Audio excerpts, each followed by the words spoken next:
Hello friends, today in this video we will learn 20 basic English sentences with Pashto translation.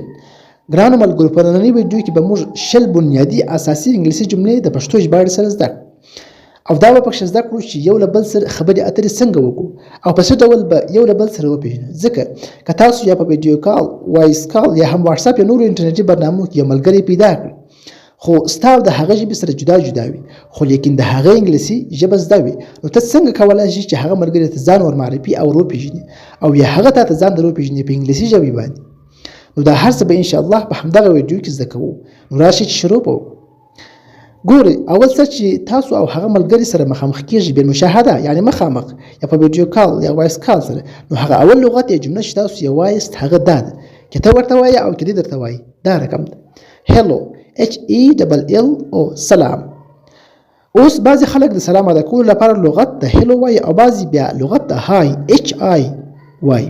د دې دوه ترمنځ فرق څه شی دی؟ زه به درته ووایم چې هیلو او های لږ شانې فرق لري. هغه دا رقم چې هیلو دا فارمل یعنی رسمي لغت دی د سلام لپاره، یعنی په داسې ځای کې استعمالیږي چې ته غواړې په مؤدبانه ډول سره سلام ادا کړې، لکه د مور او پلار مخ کې، د استاد مخ ته، د مشرانو په مخ کې، یا هم د ناشنا کس سره بالمشاهده یا په ویډیو کال کې. دا رقم هیلو هو از سپیکینګ، سلام تاسو څوک خبرې کوي، نه هیلو استعمالیږي، های نه استعمالیږي.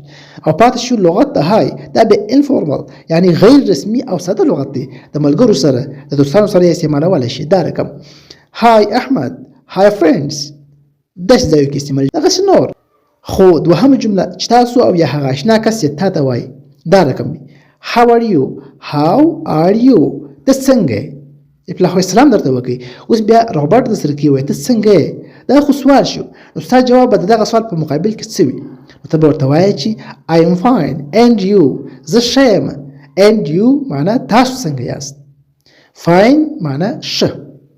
نو هغه ناشنا کس به هم درته وایي چې I am fine too، زه هم ښه یم. خو د دغه فاین لغت پر ځای تاسو نور هغسې لغتونه هم استعمالولی شي چې هغه د ښه والي معنا ورکوي. دا رقم I am okay، I am good، I am not bad، I am not bad، زه بد نه یم یعنی ښه یم. دغسې نور لغتونه هم چې تاسو یې پیدا کړئ.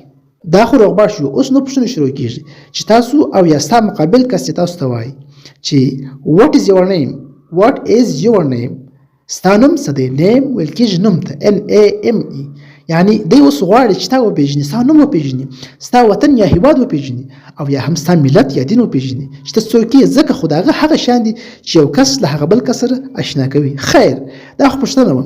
نو ستا جواب به دا رقم My name is هر څوک چې و. What is your name؟ زما نوم پلانکی یا احمد یا محمد یا اسد، هر څوک چې و خو ورته یاد یې کړه. ستا نوم څه دی؟ تا خو خپل نوم وپېژندې او بیا دې د ده د نامه پوښتنه ځینې وکړه، نو دی به درته وایي چې My name is هر څوک چې و دی به هم درته ووایي زما نوم، بیا مې یو څه ټکي ورکړي یعنی چې د هغه مقابل طرف نوم هر څوک و درته به ووایي. کله چې هغه مقابل کس خپل نوم درته ووایي بیا به ستا جواب دا رقم وي Thank you، مننه. Thank you یعنی مننه. You are welcome، هرکلی درته وایم یعنی په خیر راغلی چې سره ومو پېژندل.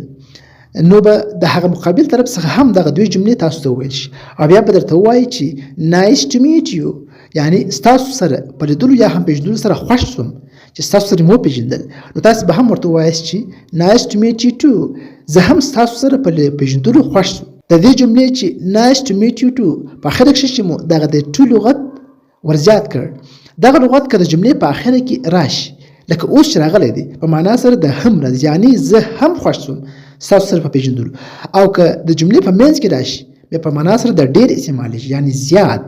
دا رقم I have too money، زه ډېرې پیسې لرم. د دې وروسته بیا پوښتنې دا دی Where are you from، تاسو د کوم ځای څخه یاست، یعنی د کوم هیواد مربوط یاست. From معنا څخه. که دغه پوښتنه د مقابل طرف څخه وه بیا به نو ستاسې جواب دا رقم وي I from Afghanistan، زه د افغانستان څخه یم. ګورئ، ما صرف افغانستان ذکر کړ، که چېرته یو ملګری د بل هیواد و هغه کولی شي خپل د هیواد نوم پکښې ذکر کړي. زه هسې چې سر مو ښه په خلاص شي دغه نوم پکښې ذکر کوم. بیا ستاسو هغه یعنې مقابل کس پوښتنه کوي Where are you living، تاسو اوس بالحاله چېرته ژوند کوئ په افغانستان کې، یعنې په افغانستان کې خو اوسېږئ خو په دې افغانستان کې بیا چېرته ژوند کوئ. living یعنی ژوند کول.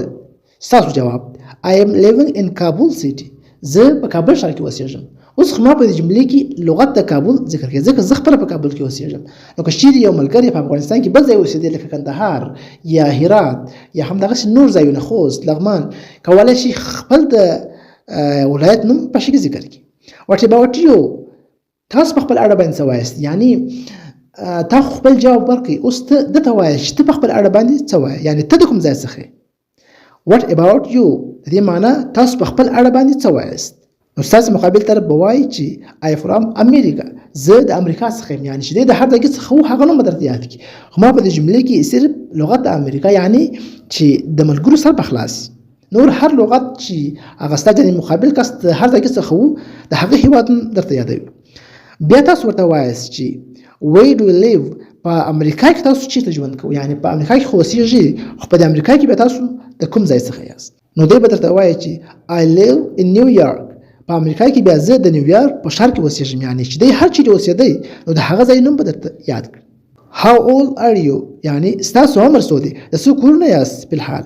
که دا پوښتنه د مقابل طرف څخه وه نو ستاسو جواب به دا رقم وي I am 25 years old and you، یعنی 25 کاله عمر لرم. چې هر څو کاله عمر لري 25 22 10 هر څو کاله چې عمر چې لري هغونه ورته یاد کړه. دا صرف په دې جملې کې ما ذکر کړ. او تاسو د څو کالو یاست؟ and you یعنی تاسو د څو کالو یاست. دی به درته وایي I am 22 years old، زه د 22 کلونو یم، یعنی چې هر څومره عمر یې درلودی هغه به درته یاد کړي. بیا دې پوښتنه کوي what do you do؟ یعنی ته څه کار کوي، په څه کار باندې اخته یې. نو که چېرته ته د سکول یو شاګرد یا استاد وي نو به ورته وایي چې I am a student or a teacher. What about you؟ زه یو شاګرد یم یا یو استاد یم. خپل په اړه څه وایې، یعنی ستا په اړه څه معلومات لري، ته څه شي، ته په څه کار باندې اخته یې. نو دی به درته وایي چې I work at the bank، زه په بانک کې کار کوم، یعنی چې هر کار ده کوئ هغه به درته ووایي. بیا ستا پوښتنه د مقابل طرف څخه Do you have any siblings؟ آیا تاسو خویندې یا ورونه لرئ؟ یو پوښتنه ده نه. نو که چېرته ده یو ورور یا خور درلودل نو به درته ووایي چې Yes I have an older sister، هو زه یو مشره خور لرم. older یعنی مشره زړه. What about you؟ یعنی ستا په اړه څه معلومات دي. دی درته وایي دی بیا ستاسو پوښتنه کوي چې ته په خپله اړه باندې څه وایې. نو که چېرته تا هم یو ورور یا هم زامن یا خویندې درلودې نو به ورته ووایې چې Yes I have one brother، هو زه یو ورور لرم. بیا دې پوښتنه څخه کوي چې Great what's your religion؟ ډېر ښه، ستاسو مذهب یا دین څه شی دی، یعنی ستا د دین پوښتنه راڅخه کوي. نو که چېرته ستا دین اسلام و نو به ورته وایي چې My religion is Islam and what about you؟ زما دین اسلام دی او ته خپل په اړه باندې څه وایې. نو دی به په جواب کې هغه څه درته وایي چې د ده مذهب. که چېرته عیسوي و نو به وایي چې I am Christian، یعنی زه عیسوي یم، زما مذهب مسیحي دی. CHRISTIAN ویل کېږي و د مسیحیت دین ته. بله پوښتنه چې تاسو یا دی ستاسو څخه کوي What do you like in your free time؟ تاسو په خپل فارغه وخت کې څه شی خوښوئ چې وایې کړئ، یعنی چې تاسو فارغه یاست په دغه وخت کې تاسو څه کول خوښول غواړئ. نو ستا جواب به هغه څه وي چې ستا خوښه وي. دا رقم I like to read books and watch movies، یعنی په فارغه وخت کې زه د کتابونو لوستل او د فلمونو کتل خوښوم. نو چې ستا هر څه خوښ وي په خپل فارغه وخت کې هغه ورته یاد کړه. ما خو صرف په دې جملې کې دا شان ذکر کړل. بله پوښتنه Can you speak any other language؟ آیا تاسو په یو بله ژبه سره خبرې کولی شئ، یعنی د دغه ژبې نه پرته په بلې ژبې سره؟ نو که تاسو کولی شئ نو به ورته ووایئ چې Yes I can speak Pashto and English، هو زه په پښتو او انګلیسي ژبو باندې خبرې کولی شم. What about you؟ تاسو په خپل اړه باندې څه وایاست، یعنی ستاسو معلومات نه لرم چې تاسو په څو ژبو سره خبرې کولی شئ. نو دی به درته هغه څه ووایي چې د ده زده وي.